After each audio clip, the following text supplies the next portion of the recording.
ایک مجمع ہے ہزاروں آدمیوں، یقیناً اس مجمع کے اندر وہ لوگ بھی ہوں گے جو میری اس آواز کو صوبائی اور مرکزی گورنمنٹ تک پہنچائیں گے۔ میں آپ سے یہ بات کہتا ہوں کہ مدارس کا کردار اس ملک کی جڑوں کے اندر گزرا ہوا ہے۔ اگر کوئی نہیں مانتا تو اس کا مطلب یہ ہے کہ وہ ملک کی تاریخ سے ناآشنا اور ناواقف ہے۔ میں آپ سے کہہ رہا ہوں، ہو سکتا ہے اس سے پہلے کسی نے نہ کہا ہو، یہ ہمت نہ کی ہو، اس ملک کے اندر جس میں 250 سال تک اس ملک کا ہندو، مسلمان، جین، بدھ، ہر آدمی کے گلے کے اندر انگریز کی غلامی کا طوق کھڑا ہوا تھا۔ ہر آدمی غلام تھا۔ اگر کسی جگہ سے آزادی وطن کے لیے جہاد کی آواز نکلی ہے وہ مدرسہ ہے۔ سب سے پہلا آدمی 1803 کے اندر جس دن انگریز نے کہا کہ ملک بادشاہ کا اور جنتا اللہ کی، لیکن حکومت آج سے ایسٹ انڈیا کمپنی کی ہے، سب سے پہلی آواز اس بات کی کہ ملک غلام ہو گیا اور آزادی وطن کے لیے جہاد کرنا ہر مسلمان اور ہر ہندوستانی کا فرض ہے۔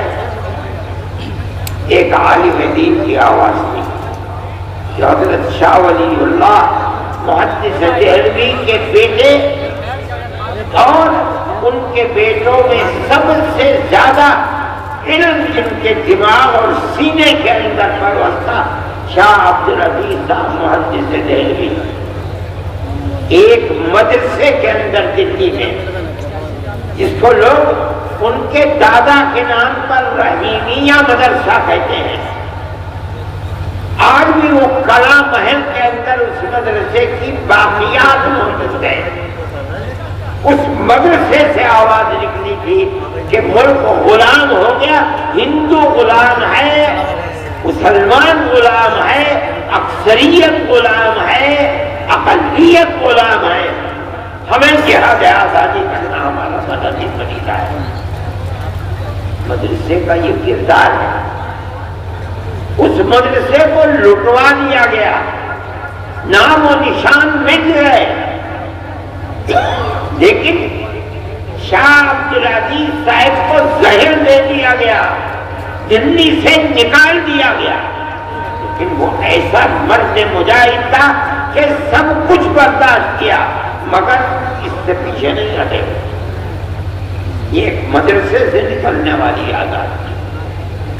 میں کہتا ہوں کہ آج اس مدرسوں کے اندر تالے لگائے جا رہے ہیں، یہی مدرسے کے سب سے پہلا مدرسہ دلی کا مدرسہ تھا، جس نے غلامی کے خلاف آواز نکالی اور اتنے بڑے بڑے افراد کو پیدا کر دیا جنہوں نے 150 سال کی محنت کے بعد ملک کو آزاد کرا دیا۔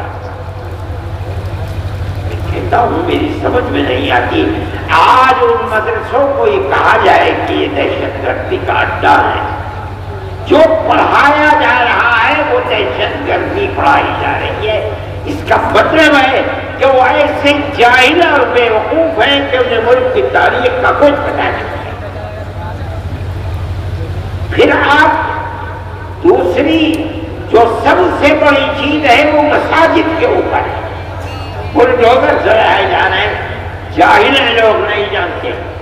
حضرت شاہ عبدالعزیز صاحب نے مرکز مسجد کو بنایا تھا اور ایک اپنے خاندان کے شاہ اسماعیل شہید اور ایک آپ کے قریب رائے بریلی کے حضرت مولانا علی میاں صاحب رحمۃ اللہ علیہ کے آباء و اجداد میں جو ان سے متعلق تھے شاہ عبدالعزیز سے، ان دونوں کو جہاد آزادی وطن کے لیے کھڑا کیا. لوگ نہیں جانتے. اور مرکز ایک مسجد کو بنایا دلی کے اندر، اس کا نام تھا اکبری مسجد، جس کو شاہجہاں کی بیٹی اکبری بیگم نے اس مسجد کو تعمیر کیا تھا.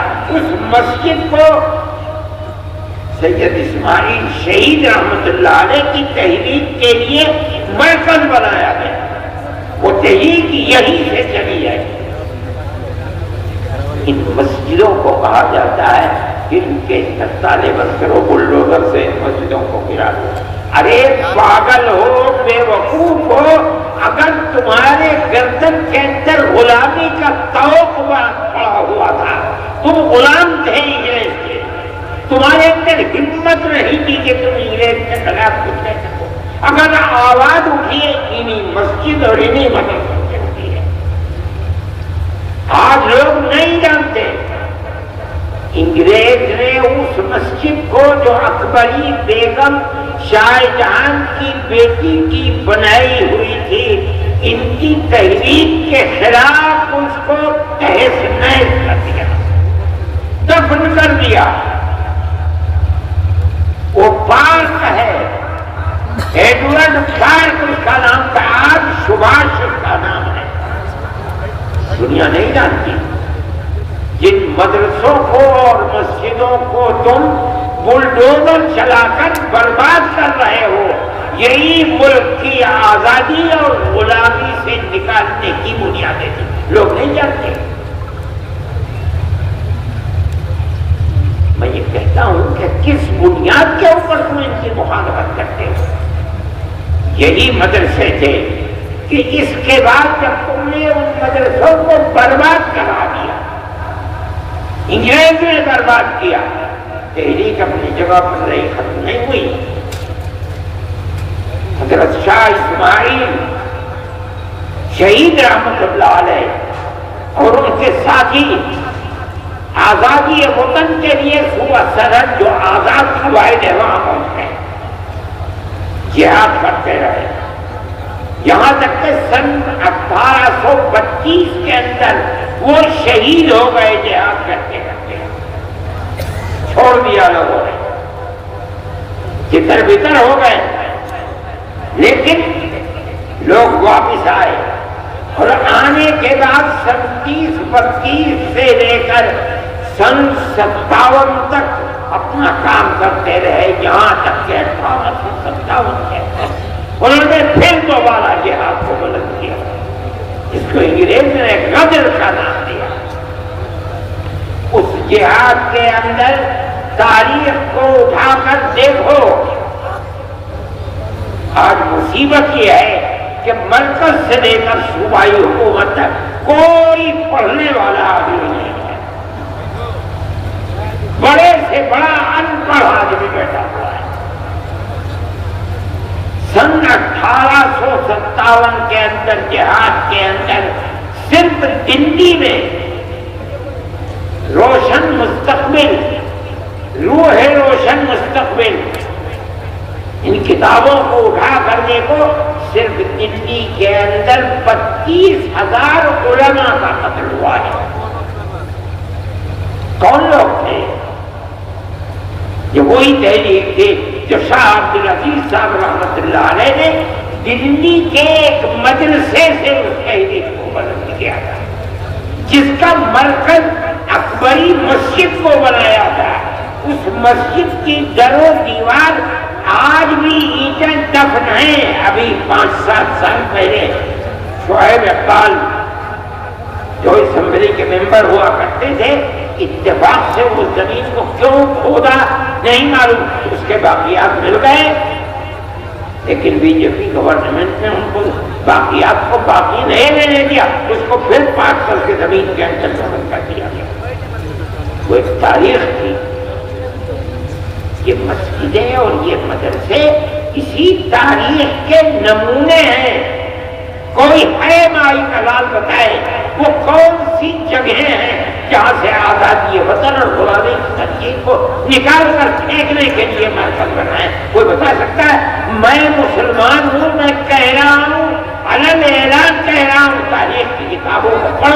اگر غلط کہہ رہا ہوں بتاؤ پڑا کیوں مدرسوں کے پیچھے پڑے ہوئے ہو؟ ہمارا تعلق کوئی سیاست سے نہیں ہے۔ پھر دیکھیے جب 1857 کے اندر 2 لاکھ مسلمان شہید کر دیا گیا، ابھی 1.5 مہینہ پہلے، بلکہ 1 ہی مہینہ ابھی ہوا ہے کہ جب وقف کے مسئلے کے اندر پارلیمنٹ کے اندر گفتگو ہوئی تو ایک ہندو بڑی بہترین اردو بولنے والا، میرے اس کے باپ سے تعلقات کے، جو آسام کا چیف منسٹر تھا، اس کا بیٹا ہے گوگوئی، اس میں تقریر کی، پارلیمنٹ میں کہا کہ 2 لاکھ مسلمانوں نے اپنی جان آزادی اور وطن کے لیے دی ہے۔ ان لوگوں کے نام لیے جنہوں نے آزادی وطن کے لیے اپنی جان کو قربان کیا، اور یہ ایک حقیقت ہے۔ نتیجہ کیا ہوا؟ اس کا ملک آزاد ہوا۔ کیسے کیسے افراد پیدا کیے۔ دارالعلوم کی بنیاد اسی پر بنی ہے۔ جب 1857 میں خدا کی مدد آزادی وطن کے لیے جو لوگ کھڑے ہوئے تھے انگریز کے خلاف، ان کے حق میں فیصلہ اللہ کا نہیں تھا، ناکام ہو گئے۔ بچے گھروں کے اندر، باپ شہید کر دیا گیا، کوئی نام لینے والا نہیں ہے، گھر میں کچھ نہیں ہے، بچے بھیک مانگنے کے لیے باہر ہے، ماں اپنی عزت کو بچائے ہوئے گھر کے اندر بیٹھی ہوئی ہے۔ چرچ کے لوگ نکل رہے ہیں، ان بچوں کا ہاتھ بڑھ رہے ہیں، ہمیں دو بچے کو، ہم اسے مفت پڑھائیں گے، مفت دکھائیں گے، مفت کپڑے دیں گے پہننے کے لیے، پڑھا کر کے ملازمت دیں گے کہ اپنے پیٹ کو بھی پالے گا، تمہارے پیٹ کو بھی پالے گا۔ اس صورتحال کو جب عام معافی کا اعلان ہوا اور ان مدرسوں کا بنیادی کردار رکھنے والے حضرت نانوتوی اور حضرت گنگوہی اور ان کی جماعت نے دیکھا تو بیٹھ کر میں مدرسوں کے بنانے کا فیصلہ کیا، اور ٹھیک 9 سال کے بعد سن 1866 کے اندر دارالعلوم کی بنیاد ڈالی۔ اس بنیاد کے بعد سب سے پہلی شخصیت جو سامنے آئی ہے وہ حضرت شیخ الہند رحمۃ اللہ علیہ کی شخصیت کہی جاتی ہے۔ ان کے شاگردوں کے شاگرد یہ لوگ ایسے تھے کہ جن کے رگو پے کے اندر خون تھا، اور وہ خون آزادی وطن کا تھا۔ وہاں سے پھر آزادی کی تحریک، چین سے نہیں بیٹھے، 2 مرتبہ شکست ہوئی۔ ایک مرتبہ تو وہ شکست ہوئی جس کے اندر شاہ عبدالعزیز صاحب کے 2 شاگرد تھے، اور ایک مرتبہ 1857 کی شکست۔ اس کے بعد انہوں نے دارالعلوم دیوبند کی بنیاد ڈالی۔ کس لیے؟ حضرت شیخ الہند رحمۃ اللہ علیہ فرمایا کرتے تھے کہ حضرت الاستاذ حضرت نانوتوی رحمۃ اللہ علیہ نے جس لیے دارالعلوم کی بنیاد رکھے میں اسے جانتا ہوں۔ صرف کتابوں کا پڑھانا نہیں تھا، بلکہ غلامی کی زنجیروں کو توڑ کر پوری قوم ہندو مسلم کے قوم کو زندہ و آزادی کے ساتھ ملک میں جینے کا حق دلانا، یہی بنیاد تھی۔ تو وہ تنہا نہیں بیٹھے، انہوں نے اپنے شاگردوں کو لیا۔ دارالعلوم کی بنیاد کس مقصد کے لیے پڑی، وہ یہ مقصد تھا۔ پھر ایک مدرسہ نہیں، اس مدرسے سے 50 سال کے اندر سن 66 سے لے کر تقریباً 80 سال کے اندر ہزاروں مدرسے ملک کے اندر بنا دیے گئے، یہاں تک کہ سن 47 کے اندر ملک آزاد ہو گیا۔ ان مدرسوں کی بنیاد کیا تھی؟ آزادی وطن بنیاد تھی، غلامی کی زنجیروں کو توڑنا تھا، یہی بنیاد تھی کہ حضرت شیخ الہند رحمۃ اللہ علیہ نے آخری سانس ملک کی آزادی کے لیے انہوں نے اور ان کے شاگردوں نے مفتی کفایت اللہ صاحب، شاہجہاں پوری، حضرت مدنی، انور شاہ کشمیری اور اس کے بعد ان کے شاگرد، یہاں تک کہ ملک 1945 کے اندر آزاد ہو گیا، اور حضرت شیخ الہند رحمۃ اللہ علیہ کے اندر اللہ نے آزادی وطن کے لیے کتنی طاقت رکھی تھی اور کیسا جذبہ تھا، ایسے افراد دنیا کے اندر کم ملتے ہیں۔ حضرت جب واپس آئے مالٹا کی جیل سے سن 1919 کے اندر، بلکہ سن 1920 کے اندر، جمعیت علماء 19 میں قائم ہوئی اور 20 میں حضرت شیخ الہند مالٹا کی جیل سے ہندوستان واپس آئے ہیں، تو ریاست بہاولپور کے ان کے جو سب سے قریبی آدمی تھے، گویا کے وزیر اعظم تھے سر رحیم بخش، انگریز نے ان کو سر کا خطاب دیا تھا، انگریز نے ان کو بھیجا تاکہ حضرت شیخ الہند سے ملے اور یہ کہیں کہ حضرت آپ چلے گئے، دارالحدیث دارالعلوم دیوبند کی سونی ہو گئی، لوگ آپ کے پاس آ کر کے تصوف کی مشق کیا کرتے تھے، ذکر الہی میں مشغول تھے، وہ بھی سلسلہ ختم ہو گیا، اب آپ چند روز ہے، خدا جانے کتنے دن کی زندگی ہے، آپ ایک جگہ بیٹھ جائیے۔ آپ نے پوری کوشش کر لی انگریز کو ہٹانے کے لیے، مگر انگریز حکومت تو اپنی جگہ سے مسئولی نہیں ہے، تو پھر آپ کو اپنی زندگی وہ کام جو آپ کے بعد ختم ہونے کو ہیں انہیں پھر دوبارہ زندہ کرنا چاہیے۔ وہ بوڑھا آدمی جو وہاں سے آنے کے بعد 1 سال اور کچھ مہینے زندہ رہ سکا، اس نے کیا جواب دیا؟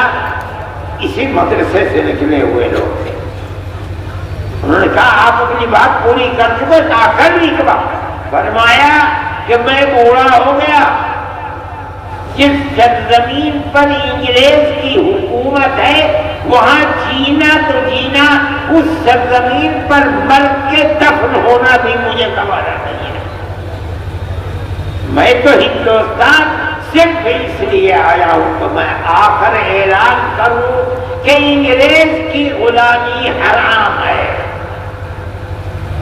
میں بوڑھا ہو گیا، میرے پیروں میں چلنے کی طاقت نہ رہی اگر، تو میں اپنے شاگردوں سے کہوں گا کہ مجھے چارپائی پر لٹا دیں اور اپنے کاندھوں پر لے کر ملک کے گاؤں گاؤں جائیں اور میں ہر گاؤں میں یہ اعلان کروں کہ انگریز کی غلامی حرام ہے۔ یہ طرف کس میں پیدا ہوئی؟ کہاں سے پیدا ہوئی؟ مدرسوں سے پیدا ہوئی ہے۔ ان مدرسوں کو بنایا کس لیے گیا؟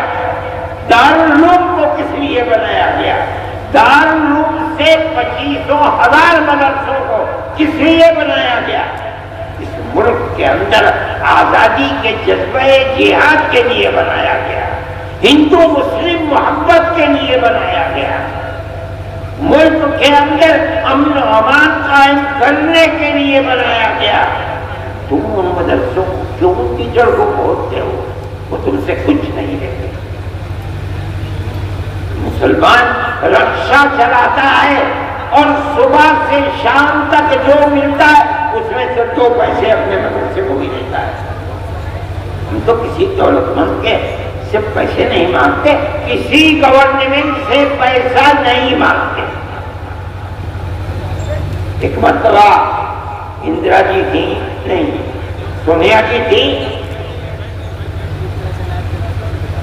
اور ارجن سنگھ زندہ تھے، انہوں نے اور سہیل صدیقی جن کو پارلیمنٹ نے کالج اور یونیورسٹیوں کے اقلیتی کردار کے لیے ان کو امین بنایا تھا، وہ بھی تھے، ان سب نے مل کر کے ایک کمیٹی دلی کے اندر بنائی. انہیں لوگ مل بھی گئے، کچھ لوگ تھے ملک فضیل تھے گورکھپور کے، اور دوسرے لوگوں نے مل گئے، انہوں نے بلا لیا. مجھے بھی بلایا مگر میں بھول گیا. مجھے ایک صاحب نے کہا کہ بھائی انہوں نے بلایا تو تم گئے نہیں. مجھے یاد آیا، میں فوراً گھر میں گیا، بریف کیس میں ایک جوڑی کپڑا رکھا اور ایک گاڑی 10 بجے جاتی تھی، میں اس گاڑی میں سوار ہوں دلی پہنچ گیا. صبح کی میٹنگ تو ختم ہو گئی تھی.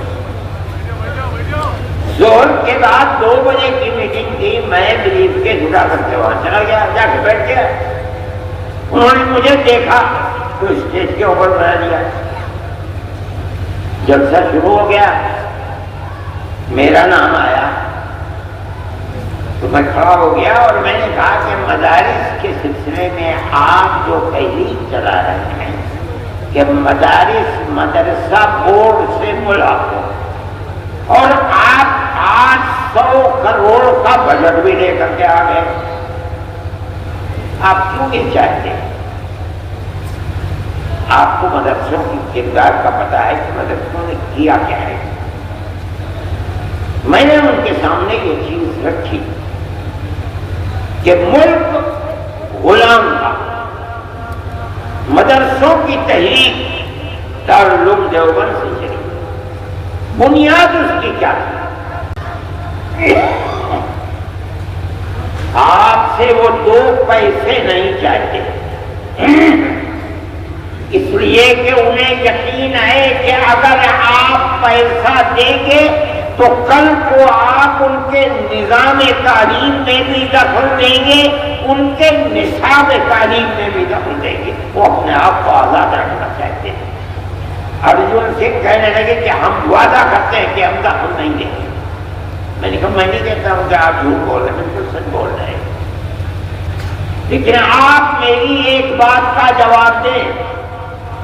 ابھی الیکشن کے اندر 2 سال باقی ہیں، 3 سال گزر چکے، اقتدار کی کرسی پر آپ بیٹھے ہیں. آپ کہہ رہے ہیں کہ ہم دخل نہیں دیں گے. کیا آپ مجھے گارنٹی دے سکتے ہیں کہ 2 سال کے بعد جو اگلا الیکشن ہوگا آپ ہی جیت کر آئیں گے؟ کہنے کا نہیں گارنٹی نہیں دے سکتے. میں نے کہا ٹھیک کہتے ہیں، آپ کو 2 سال کی بھی گارنٹی نہیں دے سکتے.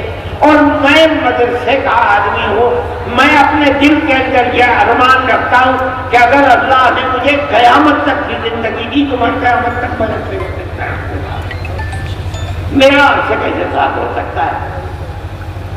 اس لیے میں جمعیت علماء کے پلیٹ فارم سے کہتا ہوں، ہم کل بھی مخالف تھے گورنمنٹ کی مدد کے، آج بھی مخالف ہیں، اور جب تک زندہ رہیں گے مخالفت کرتے رہیں گے. ہمیں آپ کی کیا ضرورت ہے؟ مدرسہ ہماری دنیا نہیں ہے، ہمارا دین ہے. جس طرح مسجد ہمارا دین ہے، اسی طرح مدرسہ بھی ہمارا دین ہے. اگر مسجد میں نماز پڑھی جاتی ہے، مدرسے میں نماز پڑھنا سکھلایا جاتا ہے. اگر مسجد میں قرآن پڑھا جاتا ہے، مدرسے میں قرآن پڑھنا سکھلایا جاتا ہے. دونوں ایک چیزیں ہیں. جب ہم مسجد میں آپ سے کوئی مدد نہیں لیتے، ہم مدرسے میں کیوں آپ سے مدد لیتے؟ ہم نہیں آپ سے مدد لینا چاہتے. میں نے یہ بات کہی، میرے آدمی تھے وہاں بہت، لیکن صبح سے جو سن رہے تھے سب خاموش بیٹھے ہوئے تھے. میرے بعد ایک اور صاحب کھڑے ہوئے. پہلے تو انہوں نے یہ کہا کہ آپ نے مجھے وقت دیا اور ارشد کے بعد وقت دے دیا. میں نے کہا آپ مطمئن رہیں، آپ نے میری بات سنی ہے، میں آپ کی بات سنوں گا، کوئی میں نقد نہیں کروں گا. میرے اندر یہ ہمت ہے. انہوں نے بولنا شروع کیا. تھوڑی دیر کے بعد جیسے انہوں نے کہا کہ مدرسوں نے اپنے کردار کو ختم کر دیا، بس وہ 10 والے لوگ کھڑے ہو گئے اور نکالو اور مارو اور بھگا کر دیں. میں نے سہیل صدیقی کے اوپر ہاتھ رکھا. میں نے بھائی سب میں جا رہا ہوں. پکڑ لیا مجھے. خدا کے لیے مت جاؤ، اس مجمع کو ہم نہیں کر پائیں گے. میں نے انہیں سمجھایا، بیٹھ گئے. میں یہ بات کہتا ہوں کہ گورنمنٹ کی طرف سے کوئی بھی ایسی بات جو مدرسے اور مسجدوں کے اوپر کوئی زنجیر باندھنے کی چیز ہے کیوں ہو رہا ہے؟ مدرسوں نے تو اس ملک کی آزادی کے لیے سب سے پہلی آواز مدرسوں نے اٹھائی ہے۔ وہ مسجد جس کو انگریز نے مکمل تباہ کر دیا، اکبری مسجد، کیا ہوا تھا وہاں؟ غلامی کی زنجیر کو توڑنے کی تحریک وہاں سے چلی۔ آج بھی اگر زمین کو کھودو گے ایڈورڈ پارک کی تو وہاں سے وہ ان کی دیواریں مل جائیں۔ آج انہی مسجدوں کے لیے یہ صورتحال چل رہی ہے، کیسے قابل قبول ہو سکتی ہے؟ ہم یہ سمجھتے ہیں کہ ملک کے اندر جو چیز جو ذہن پنپ رہا ہے وہ اس ملک کو تباہی کی طرف لے کر جاتا ہے۔ ایک چیز نہیں ہے، مدرسے اور مسجدوں کا مسئلہ ہے۔ اسلام کے خلاف جو تحریکیں چل رہی ہیں وہ تحریکیں انتہائی بدترین تحریکیں۔ سب سے پہلا مسئلہ ہے طلاق، ہم اس کے اوپر خاموش ہیں، ہم گورنمنٹ کے مقابلے میں نہیں آئے۔ ہم نے یہ سوچا کہ یہ چیز ہے، چلو جس کے دل کے اندر ایمان ہے وہ اسلام کے قانون پر عمل کرے گا، جو کورٹ میں جائے گا کورٹ اس کے لیے فیصلہ کرے گا۔ لیکن اس کے بعد اسلام کے انتظام کو درہم برہم کرنے کے لیے آگے آ گئے۔ اتراکھنڈ کے اندر یہی صورتحال چل پڑی، پھر چلیے اتراکھنڈ کے اندر چل رہی، مرکزی گورنمنٹ نے اس کے سلسلے میں تمام ادیان کو ملا کر کے ایک نیا دین بنانے کی بات کو شروع کر دیا۔ ہم اس کے مخالف۔ دستور کے اندر جو ہندوستان کا دستور ہے، جمعیت علماء، ہمارے اکابر شیخ الہند مولانا ابوالکلام آزاد، مولانا حفیظ الرحمان صاحب، جو لوگ پارلیمنٹ کے اندر گھسے ہوئے تھے، اور جمعیت علماء برابر جیسے جیسے آزادی وطن کی چیز سامنے آ رہی تھی ہمیشہ عہد دیتی چلتی تھی، ہم سے وعدہ کرو کہ ملک آزاد ہوگا، جو گورنمنٹ بنے گی، جو دستور بنے گا وہ اس سے بلند دستور ہوگا۔ اور کانگریس ہمیشہ وعدہ لے کرتی چلتی تھی۔ میرے پاس تحریریں موجود ہیں کہ جن کے اندر موتی لال نہرو، جواہر لال نہرو، گاندھی جی، کانگریس کی ورکنگ کمیٹیوں کی تجاویز ہیں۔ وہ کہتے ہیں کہ ہم یقین دیتے ہیں کہ مسلمانوں کا مذہب، مسلمانوں کے اوقاف، مسلمانوں کی مسجدیں، مسلمانوں کے امام باڑے، ان کی زبان، ان کا کلچر ایک لمبی فیری تک ہر چیز محفوظ رہے۔ ان کا آزاد ہو گیا، آزاد ہونے کے بعد ملک کا دستور بنا۔ ایسے لوگ تھے جو یہ کہتے تھے کہ ملک آزاد ہوا، لیکن مسلمانوں نے اسلام کے نام کے اوپر ایک ٹکڑا ملک کا لے لیا، اس لیے اب ملک کا دستور ہندو دستور ہوگا، انہوں نے لے لیا۔ جمعیت علماء کی جو لے کر کے بیٹھے، ہم نے ملک سے تقسیم نہیں کرایا، ہمارے اوپر جوتوں کے ہار ہمارے گلوں کے اندر پڑے، ہمیں مارا گیا، لیکن ہم نے جس چیز کو صحیح سمجھا تھا ملک کی تقسیم کی مخالفت کی۔ ہم پاکستان نہیں گئے، اگر ملک کی تقسیم پر دستخط کیے تم نے دستخط کیے، ہم نے دستخط نہیں کیے۔ اگر قصور ہے تمہارا قصور ہے، ہمارا قصور ہے۔ شریف لوگ تھے، اس چیز کو سمجھے، جمعیت علماء کی اس تحریک کی بنیاد کے اوپر مجبور ہوئے اور ملک کا دستور سیکولر دستور بنا۔ دفعہ 25، 26، 29 لا کر رکھی گئی، جن کا حاصل یہ ہے کہ ملک کی ہر اقلیت کو، چاہے وہ زبانی اقلیت ہو چاہے مذہبی اقلیت ہو، اپنے مذہب کے مطابق اپنے ادارے بنانا، ادارے بنا کر چلانا، ہر چیز جائز ہے اور بلا کسی دھکے کے جائے گا۔ یہ وہ ہے دستور، جو دستور ہے ملک کا، اور یہ سیکولر دستور ہے۔ اسی بنیاد کے اوپر مسلمان زندہ ہے۔ آج صرف پرست طاقتیں دستور کی ان شقوں کو کاٹ نہیں سکی ابھی تک، لیکن اس کے خلاف کام کر رہے ہیں۔ کس بنیاد پر ہماری مسجدوں کو توڑا جا رہا ہے؟ آپ کو ہمارے مدرسوں سے کیا لینا ہے؟ ہمارے مدرسے کے اندر پڑھنے والے کوئی احتجاج نہیں کرتے، بسوں کو آگ نہیں لگاتے، ریلوں کو آگ نہیں لگاتے، کوئی جھگڑا نہیں کرتے، امن و امان کے ساتھ زندگی گزارتے ہیں، پڑھتے ہیں اور اپنی زندگی کو گزارتے ہیں۔ آپ کے اوپر کیوں شام گزرتی ہے جناب؟ کیا آپ ملک کے امن و امان کو پسند نہیں کرتے؟ میری رائے جمعیت علماء کا یہ دستور ہے، جمعیت علماء اس چیز کو لے کر چل رہی ہے۔ آپ حضرات کو اس کی طرف توجہ کرنی چاہیے۔ میں یہ کہتا ہوں کہ آپ کو دستور نے حق دیا ہے، ہم اس چیز کو لے کر جمعیت علماء کورٹ میں چلی گئی ہے، سپریم کورٹ کے اندر۔ ان حالات میں جبکہ حکومتوں کی بنیاد نفرت کی سیاست پر ہے، جمعیت علماء نہیں سمجھتی کہ کوئی اور راستہ ہے علاوہ اس کے کہ ہم سپریم کورٹ کے کنڈی کو کھٹکھٹائیں۔ ملک کے اندر ہر وہ قوم، ہر وہ اقلیت اس کے پاس راستے بند ہیں، راستہ نہیں ملتا تو اور کوئی صورت اس کے سامنے نہیں ہے کہ وہ سپریم کورٹ کو جا کر کے اس کے دروازے کو کھٹکھٹائیں۔ ہم اس کے دروازے کو کھٹکھٹاتے ہیں۔ آپ کو اندازہ نہیں ہوگا شاید، ہم 500 سے زائد افراد ہیں جن کے مقدمات کو supreme court, high court, lower court کے اندر لڑ رہے ہیں۔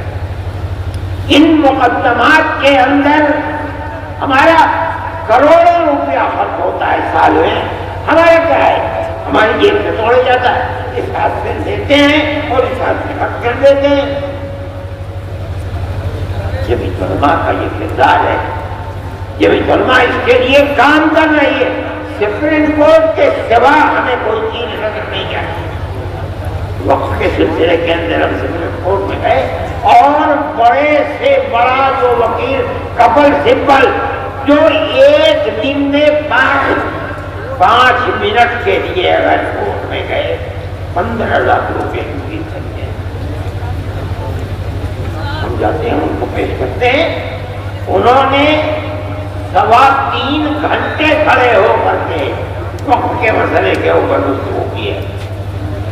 سارے ہندوستان کیا ساری دنیا نے اس کو دیکھا، جمعیت علماء کے وکیل میں ہوتا کیا ہے اس کو اللہ جانتا ہے۔ لیکن جمعیت علماء سپریم کورٹ میں جاتی ہے، ہم بھی جائیں گے سپریم کورٹ میں، ہر بنیاد کو لے کر کے جائیں گے، جہاں ہمیں راستے نظر نہیں آئیں گے ہم جائیں گے۔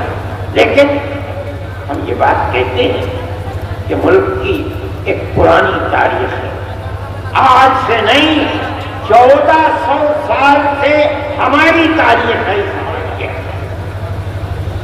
پہلے ملک کے اندر راجا اور رجواڑوں کی حکومت تھی، مسلمان زندہ تھا اور اپنے مذہب کے ساتھ اس ملک میں زندہ تھا، کیرلا سے لے کر سندھ تک زندہ تھا۔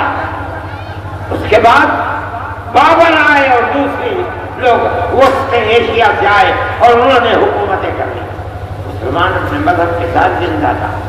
بہادر شاہ ظفر آخری بادشاہ تو چلے گئے، اس کے بعد انگریز کی حکومت، مگر مسلمان اپنی آزادی مذہب کے ساتھ زندہ تھا۔ اس کے بعد یہ آئی حکومت کانگریس کی حکومت کے اندر ایسا مسئلہ مسلمان کے ساتھ نہیں تھا.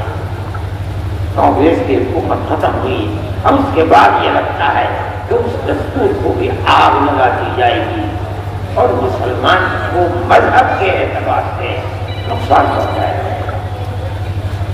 میرے بھائی، ہم یہ سمجھتے ہیں کہ جب تک یہ دستور زندہ ہے آپ کو نہ کرنے کا کچھ حق ہے، اور ہم جائیں گے کورٹ میں، پہنچ گئے ہیں کورٹ کے اندر.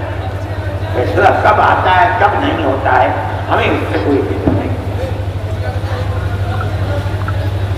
ہمارا ماننا یہ ہے کہ ملک کے اندر امن و امان رہ سکتا ہے تو اس کی صورت صرف یہی ہے کہ ملک کی ہر اقلیت اور اکثریت ایک دوسرے کے ساتھ مٹھی کی انگلیوں کی طرح سے جوڑ کر رہے. جمعیت علماء اسی طرح زندہ رہتی ہے اور کام بھی اسی طریقے پر کرتی ہے. ہم اس چیز کو لے کر پہنچے گے. لیکن میں یہ کہتا ہوں کہ یہ نظریہ دل میں پیدا کیوں ہوتا ہے کہ آپ مسلمان کو نقصان پہنچائیں اور اس کے مذہب سے بیگانہ کریں. میں سمجھتا ہوں کہ یہ چیز ملک کے لیے غلط ہے اور سارے ملک کو تباہ کر رہی ہے. آپ اقلیت اور اکثریت کے اندر گھسے ماحول کے اندر، کاروبار کو دیکھیں، اقتصادیات کو دیکھیں، امن و امان کو دیکھیں، ہر اعتبار سے ملک تباہ اور برباد ہو کر رہا ہے. کاروباری لوگ یہ بیٹھے ہوئے بنارس کے، میں صبح سے بات کر رہا ہوں، ہر آدمی یہی کرتا ہے کہ جم گیا ہے کاروبار. ایسا لگتا ہے جیسے مارکیٹ میں پیسے ہی نہیں ہے. چند افراد ہیں جو سارے ملک کی دولت کے اوپر قبضہ کیے ہوئے ہیں، لیکن سارا ملک چند افراد سے تو نہیں چلتا ہے. کیا بربادی ہے؟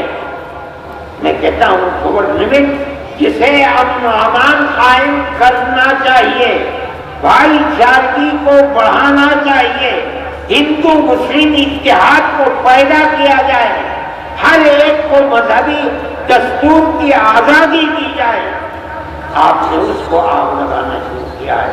ملک تباہی اور بربادی کی طرف چل رہا ہے. جمعیت علماء کی یہ تحریک ہے. امن و امان ختم ہو، وہ لنچنگ ایک مصیبت ہے اور سب سے بڑی مصیبت لوگ یہ سمجھ رہے ہیں کہ مسلمان کی طرف نہیں. جب آپ لوگوں کو یہ حق دیں گے کہ وہ قانون کو اپنے ہاتھ میں لیں گے تو صرف وہ مسلمان ہی کا قتل نہیں ہوگا، مسلمان کا بھی قتل ہوگا، ہندو کا بھی قتل ہوگا. بربادی ملک کے اندر آئے گی. کیا کر رہے ہیں؟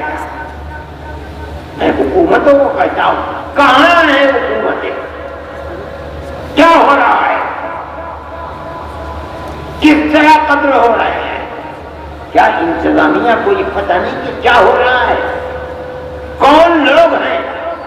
وہ عنصر کون ہیں جو اس طریقے پر آدمی کو آپ کی موت سے کھیل رہے ہیں؟ وہ کون لوگ ہیں؟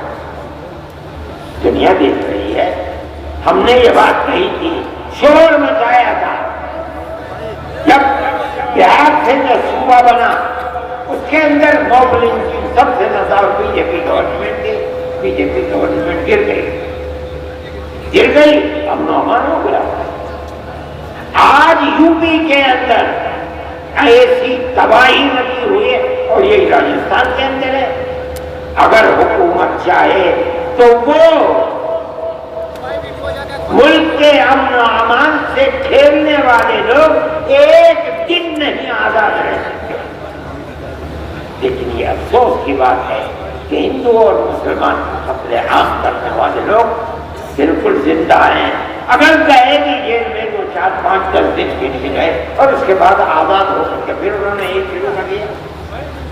کس طرح ملک چلے گا؟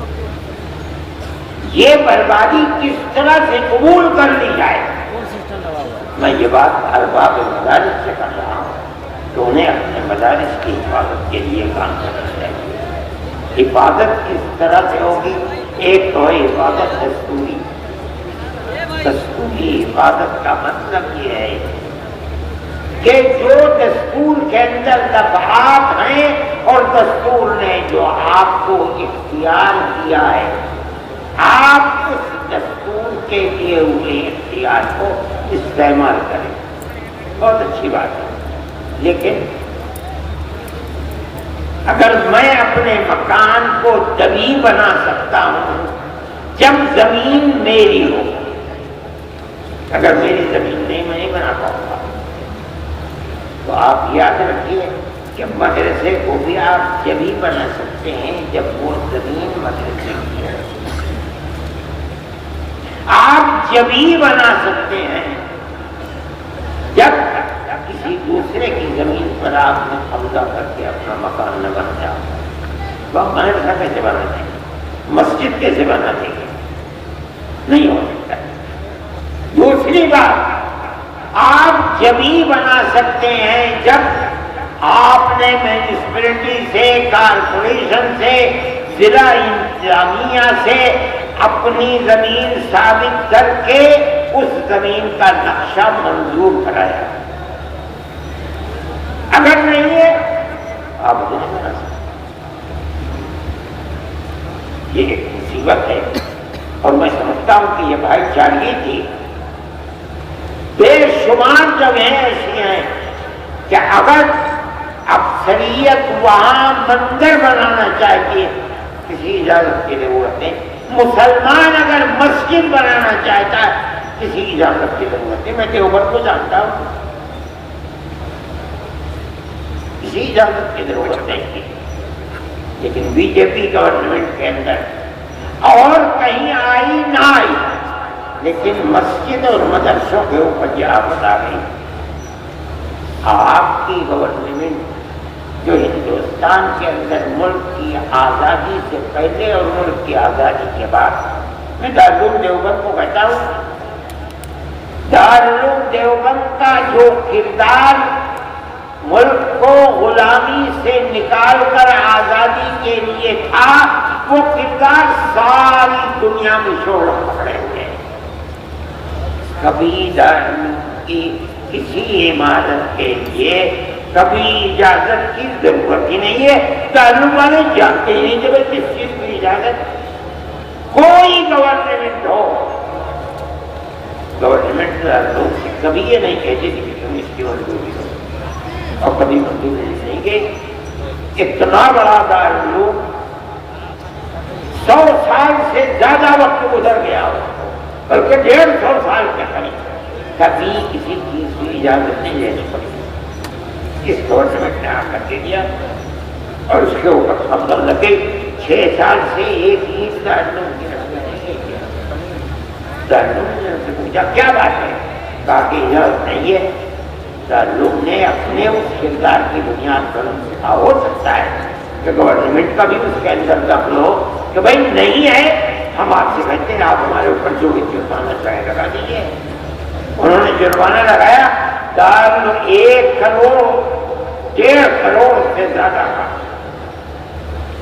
دارالعلوم نے 25 لاکھ، جب بھی 25 لاکھ یا 20 لاکھ، باقی اور کے بارے میں اختلاف ہو گیا۔ وہ کہتے تھے 60 کروڑ روپیہ دینا پڑے گا۔ اس کے بعد پھر بات چیت ہوئی تو وہ گر کر کے 1 کروڑ 60 لاکھ کے اوپر آ گیا۔ دارالعلوم نے 25 لاکھ دے دیا، ابھی تک فیصلہ نہیں ہوا۔ میں یہ کہتا ہوں کہ پچھلی گورنمنٹوں نے ملک کے اندر رہ کر کے جن چیزوں کے اندر آزادی دی، اگرچہ وہ قانون کے خلاف دی، نہیں پوچھا کہ مسجد کس زمین پر بن رہی ہے، کیا ہو رہا ہے۔ اگر یہ بات ثابت ہو جاتی ہے آج یہ گورنمنٹ کی زمین ہے اور مسجد کی زمین نہیں ہے تو ان کا حق ہے۔ اگرچہ آپ کو دستوری اعتبار سے یہ حق ہے کہ آپ مسجد بنائیں، لیکن یہ مطلب نہیں ہے کہ آپ گورنمنٹ کی زمین پر مسجد بنائیں، گورنمنٹ کی زمین کے اوپر مدرسہ بنائیں۔ اگر آپ بنائیں گے تو آپ کو لوہے کے چنے چبانے پڑیں۔ میں اپنے ساتھیوں سے بھی کہتا تھا اس موضوع کے اوپر گفتگو کریں۔ آپ مدرسہ بنائیں اپنی زمین پر بنائیں، مدرسے کی زمین پر بنائیں، مسجد بنائیں، اپنی زمین پر بنائیں، مسجد کی زمین پر بنائیں، وقف کریں اس کو۔ یہاں ایک مسئلہ آتا ہے، آج اگر آپ یہ چاہیں کہ آپ کو مسجد بنانے کی اجازت مل جائے گورنمنٹ سے، آپ تمام شرائط کو پورا کر دیں، شرائط کو پورا کرنے کے بعد گورنمنٹ، صوبائی گورنمنٹ، مرکزی گورنمنٹ آپ کو مسجد بنانے کی اجازت دے دے۔ آج کی صورتحال یہ کیا آپ کو اجازت نہیں؟ پھر کیا کریں گے آپ مشترکہ مکان، پنچایت گھر، اس طریقے کا مکان بنانے کی اجازت ہے۔ اپنے پنچایت بھی کریں اور آپ اس کو مسجد کے طریقے پر بھی استعمال کریں، لیکن یہ غلطی کبھی مت کیجیے گا کہ نقشے کی منظور کرائے بغیر یا اپنی زمین کے علاوہ گورنمنٹ کی بھی زمین کے اوپر آپ کرنے، تو جس طرح آپ کی بنائی ہوئی ان کالونیوں کو بلڈوزر سے سینکڑوں مکانات کو تباہ کیا جائے گا، اسی طرح آپ کی مسجدوں مدرسوں کو بھی تباہ کیا جائے گا۔ آپ اسے یقین سمجھیں اور اس کے لیے آپ کو کوشش کرنی چاہیے۔ میرے بھائی، وقت کے مسئلے کے اندر بھی ہم اسی طرح کریں گے۔ اوقاف کا مسئلہ اپنی جگہ کے اوپر بڑا اہم مسئلہ ہے۔ ہماری لاکھوں ایکڑ زمین ہے ملک کے اندر، جو اوقاف کی زمینیں ہیں، یہ وقف یوزر استعمال کی ہوئی زمین کو اگر اس کے پاس کاغذات وقف کے نہیں ہیں، علامتیں وقف کی ہیں، آپ اسے قبول کر لیں۔ یہ جب علماء کے اکابر کا معاملہ تھا، ملک کی تقسیم کے بعد بے پناہ ایکڑ زمین اوقاف کی تھی، ان لوگوں نے بیٹھ کر جو وقت سن 54 کے اندر قانون بنا، جواہر لال زندہ تھے، استعمال دلیل ہے اس بات کی کہ یہ وقت ہے، کوئی کاغذ نہیں ہے۔ 500 سال 600 سال پرانی مسجد ہے۔ آپ کے یہاں جونپور کے اندر کیسی بڑی بڑی مسجدیں معلوم ہوتا ہے کھلے ہیں، 400 سال 500 سال پرانی مسجدیں ہیں، کسی کاغذ کوئی کاغذ ہی نہیں اس کے اندر۔ علماء دیوبند، جمعیت علماء نے سن 54 میں قانون جواہر لال کے سامنے بنایا اور یہی قانون چل رہا ہے۔ انہوں نے آ کر کے اس قانون کے اندر تغییر کرنی چاہیے۔ ہم اس کے خلاف ہیں۔ ہم گئے کورٹ کے اندر، سب سے پہلے جمعیت علماء کورٹ کے اندر گئے، جو بہترین سے بہترین بڑے سے بڑا وکیل تھا، ہم نے اس وکیل کو پکڑا۔ اب میں یہ بات کہتا ہوں، وہ نہیں ہے یہاں، میں کبھی اگر گیا تو میں ان کو شکریہ بھی ادا کروں گا۔ وہ وکیل جو 15 لاکھ میں سے گھر کہنے دے، تو انہیں کچھ مشورہ لینا تھا، انہوں نے کہا میرے پاس تو وقت نہیں ہے، اگر آپ کو مشورہ لینا میں جا رہا ہوں فلاں صاحب کے پاس ملنے کے لیے، آپ گاڑی میں بیٹھ جائیے۔ گاڑی میں بیٹھ گئے، جین صاحب ڈاکٹر ہیں دیوبند، لوگ مجھے سنانے لگے کہ میرے خیال میں 5-7 منٹ لگے ہیں وہاں تک پہنچنے میں۔ انہوں نے مشورہ دے دیا اور ان سے پوچھا میں کیا پیش کروں، فرمایا 10 لاکھ روپے دے دو۔ 5-7 منٹ کی گفتگو میں کہا کہ میرا اسپین ہو، اس کو دے دے 10 لاکھ روپے، اور 10 لاکھ روپے انہوں نے دے دیے۔ جمعیت علماء کے ساتھ اس کا معاملہ یہ ہے کہ مٹھی میں دبا کر کے جو بھجوا دیتا ہوں، آج تک اس شخص نے کبھی یہ نہیں کہا کہ کیا دے رہے ہو، اس لیے کہ وہ سمجھتے ہیں کہ جمعیت علماء کا معاملہ اپنے لیے کچھ نہیں ہے، یہ تو صرف جنتا کے لیے ہے، ہم اسی کام کو کر رہے ہیں، وہ اس میں ہمارے ساتھ شریک ہے۔ اس لیے میرے بھائی اپنے معاملات کو سمجھیں۔ جمعیت علماء آپ کے لیے معاون و مددگار ہے، ہم ہر لمحے کے اوپر مدارس کے مسئلے کے اندر بھی ہم کورٹ میں پہنچ گئے، لیکن کورٹ نے یہ کہا کہ یہ مسئلہ اتراکھنڈ کا ہے، اسے ہائی کورٹ میں جانا چاہیے۔ ہم نے کہا ٹھیک ہے دے دیجیے، لیکن میں کل بھی وکیل صاحب سے بات کر رہا تھا کہ اب سب سے پہلے آسام کے اندر مسئلہ آیا، دوسرے نمبر میں اتراکھنڈ کے اندر مدارس کا مسئلہ آیا، تیسرے درجے کے اندر یو پی کے اندر آ گیا، چوتھے درجے کے اندر ہریانہ میں آ گیا، کہاں کہاں ہائی کورٹ میں جائیں؟ آپ یہ بتائیے، بہتر سے بہتر سپریم کورٹ کے وکیلوں سے مشورہ کر کے کیا یہ اسباب کہ چار صوبوں کے اندر مدرسوں کو پاس نوٹس آ رہے ہیں، کیا یہ سب مل کر کے سپریم کورٹ میں جا سکتے ہیں یا نہیں؟ اگر جا سکتے ہیں تو بتائیے آگے کیا کریں گے؟ انہوں نے کہا کہ میں 2-4 دن کے اندر اس سلسلے میں مشورہ کر کے آپ کو بتاؤں گا، جس دن یہ مشورہ آئے گا ہم اسی وقت سپریم کورٹ میں، مگر یاد رکھیے ہمیں اگر راحت مل سکتی ہے تو دستوری حق کے اوپر بھی سکتی ہے۔ اگر وہ مدرسے کی زمین مدرسے کی نہیں ہے اور نقشہ منظور کرایا ہوا نہیں ہے، آپ کو کوئی راحت نہیں۔ اس بات کو آپ سمجھیں اور اسی طریقے کے اوپر لے کر چلیں۔ جمعیت علماء جو کر سکتی ہے ہم آپ کے ساتھ ہیں۔ جمعیت علماء کا یہ کردار ہے کہ امن و امان کے ساتھ چلیں۔ ملک میں امن و امان ہونا چاہیے، ملک میں پیار و محبت رہنا چاہیے، بغیر اس کے ملک نہیں چلے گا۔ ہم اس بات کو کہہ رہے ہیں، بابانگ دور کہہ رہے ہیں۔ اگر گورنمنٹ کا کوئی کردار ایسا ہے جس کے اندر امن و امان ختم ہوتا ہے، اور آج کل بہت ہو رہا ہے، تو ملک اور حکومت سب کے لیے بربادی کا سبب ہے۔ آپ دیکھیے، میں انہی چیزوں کو سبق سمجھتا ہوں۔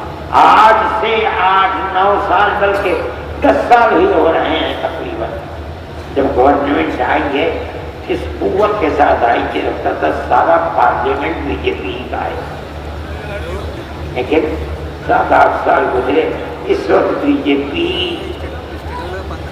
دلی کے اندر یعنی ملک کے اندر اس اقلیت میں ہے کہ اگر بیساکھی نہ ہو تو بی جے پی 2 گھنٹے بھی سرکار نہیں بنا سکتی۔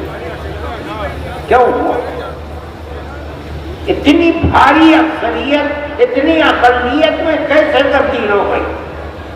ایک ہی سبب ہے کہ ملک کے اندر وہ بھائی چارگی جو ہزاروں سال سے ملک کی تاریخ تھی، آپ نے اس تاریخ کو آگ لگا دی۔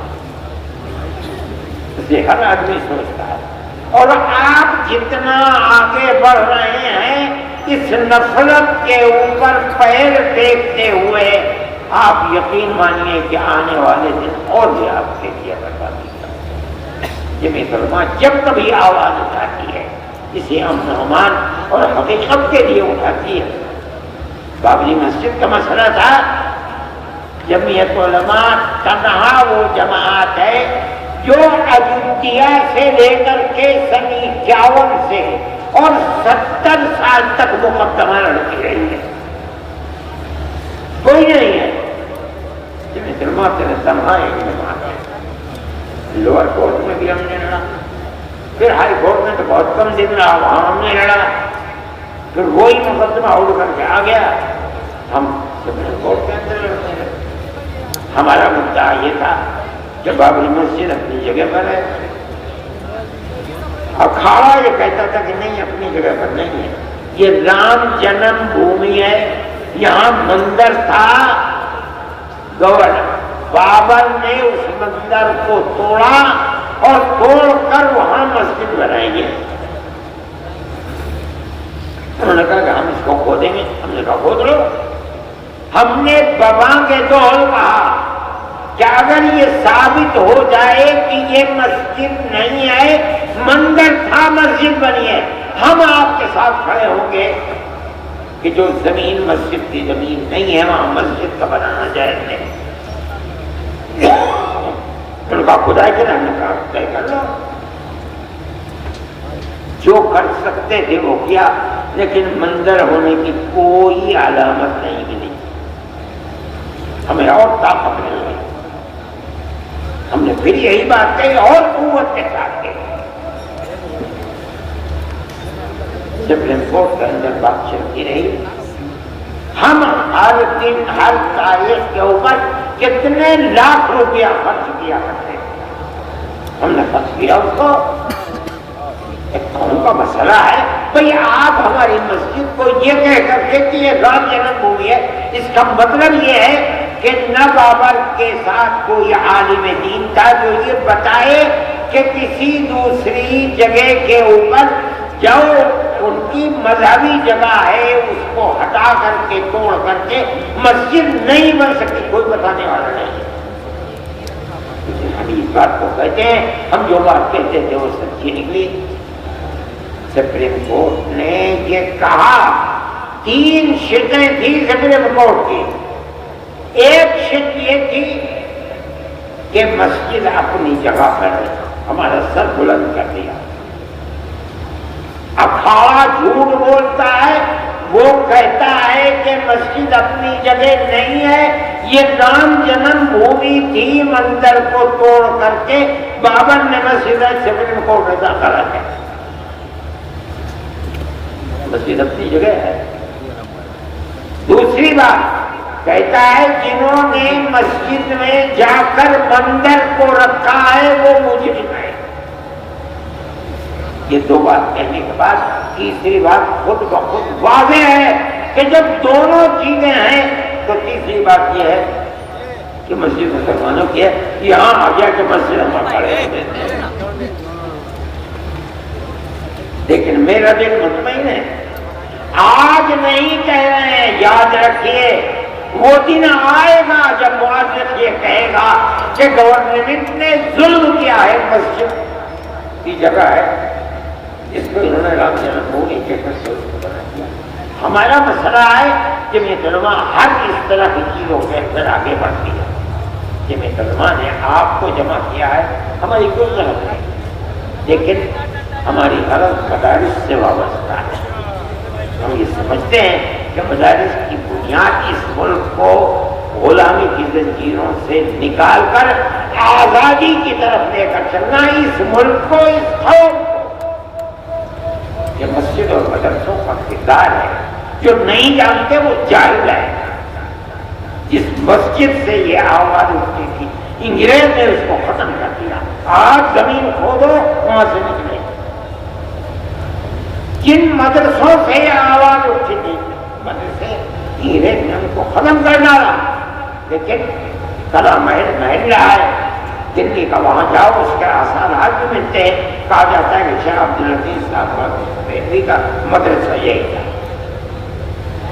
آپ ان مسجدوں اور مدرسوں کو یہ کہہ کرتے کہ یہ مسجد اور مدرسے دہشت گردی کا اڈا ہے اور یہ جبر اور زبردستی بنائے گئے ہیں، اس کا مطلب یہ ہے کہ آپ کو کچھ معلوم نہیں ہے۔ اور جمعیت دارالعلوم دیوبند اس کی اصل بنیاد اور ماں ہے۔ سن 1857 کے بعد اور اس سے جو ہزاروں ہزار مدرسے پورے ہندوستان میں، افغانستان میں، پاکستان میں، برما میں، بنگلہ دیش میں، ساؤتھ افریقہ میں، امریکہ اور برطانیہ کے اندر تمام مدرسوں کی بنیاد بھائی چارہ، آپس میں محبت پیدا کرنا، یہ بنیاد ہے اور مدرسوں کو یہ کام کرنا چاہیے۔ میں یہ کہتا ہوں کہ آپ مدرسے بنائیے، ان کے لیے طریقے نکالیے، اجازت لیجیے، اور ہم گورنمنٹ سے یہ بات کہیں گے، ہم کوشش کرنا چاہیں گے ملاقات کی کہ اگر آپ یہ کہتے ہیں کہ مدرسوں کو، مسجدوں کو بنانا بغیر اجازت کے نہیں ہے، آپ ان شرائط کو بتائیے کہ کیا شرائط ہیں جن کی بنیاد پر آپ ہمیں اجازت دیں۔ آپ کا عملہ اجازت دے گا، کارپوریشن اجازت دے گا، میونسپلٹی اجازت دے گی، ہم اسی طریقے کے اوپر مسائل کو پیش کریں گے۔ گورنمنٹ کے بنائے ہوئے دیے ہوئے قانون کے مطابق چلیں گے، اور دونوں زبردستی ہو جائے۔ ہمیں توقع ہے کہ گورنمنٹ اس سلسلے میں ہمارے ساتھ معاملہ کرے گی اور صحیح طریقے کے اوپر ہماری مسجد اور مدرسوں کے کام کو آگے بڑھائے گی۔ آپ حضرات سے میں نے یہی بات کہی ہے کہ آپ خوب سوچ سمجھ کر کیجیے۔ اگر کوئی کمزوری ہے قانونی اعتبار سے بہتر وکیل کر کے آپ اس کمزوری کو دور کیجیے۔ آمدنی کے اندر بالکل صاف اور ستھری آمدنی کے طریقے کو حساب بنائیے اور ہر سال اس کو آڈٹ کرائیے۔ اگر آپ یہ سب چیزیں کریں گے تو آپ اپنے مدرسوں کو زندہ رکھ سکیں گے، اور ہماری دعا یہ ہے کہ مدرسے بھی زندہ رہیں اور مسجدیں بھی زندہ رہیں۔ اللہ تعالی ہمارے اس ملک کے اندر پیار و محبت، جس طرح ہماری پرانی تاریخ ہے، اس پیار و محبت کو زندہ و جاوید رکھے۔ ہم اس پیار و محبت کو اس ملک کے اندر، ساری دنیا کے اندر ضروری سمجھتے ہیں، اس لیے کہ یہ مذہبی مسئلہ ہے۔ نبی کریم علیہ السلام نے دنیا کے اندر پیار و محبت کا پیغام دیا، اور اسلام اسی وجہ سے جنگل کی آگ کی طرح پھیلا ہے۔ اگر وہ دشمن اور نفرت کو جنم دیتے اور اسلام اس کو سامنے رکھتا تو اسلام 5 دن بھی زندہ نہیں رہ سکتا تھا۔ اس لیے میرے بھائی پیار و محبت کو مذہب اور اللہ اور اس کے رسول کی تعلیم سمجھ کر کے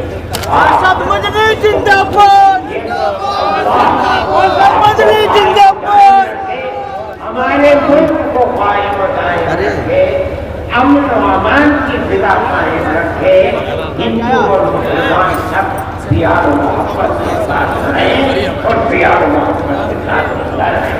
وآخر دعوانا میں نے دعا کر دی، اللہم انا نشہدک ان